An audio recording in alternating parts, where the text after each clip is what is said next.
তো হ্যালো বন্ধুরা, আপনারা সবাই কেমন আছেন? আশা করি সবাই ভালো আছো। আর তোমরা যারা যারা বলছিলে না কি 24/11 সুবিনপুর তো দেখো, এটা আমাদের হলো সুবিনপুর 24/11। তো কেরকম লাগলো? আর পানিটা দেখো গাইস, একবার ফুল ক্লিয়ার পানি। আর আমরা যত কোনো স্টাফ আছে সবসময় এই পানিটা ক্লিয়ার করার চেষ্টা করি। তো চলো তোমাদের একটু উপরে গিয়ে দেখাই। হ্যাঁ, খুব ভালো লাগতেছে।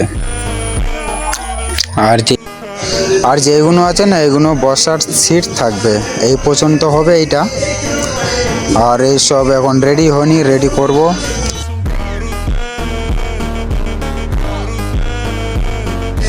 আর এটা আমাদের সিঁড়ি, যা গা ধোয়ার জন্য নাবে আর ওঠে। আর সিঁড়িগুলোর লাইনটা এই পাশ থেকে থাকবে। এখন রেডি হয়নি, অনেক তাড়াতাড়ি রেডি করে নিব। তো গাইস, আমাদের সুইমিং পুলের রেটটা বলে দিই, 200 টাকায় আনলিমিটেড চান করতে পারবেন। তো বন্ধুরা, আসো সবাই, এসে মজা করো। চলো আবার দেখা হবে নিউ ভিডিওতে।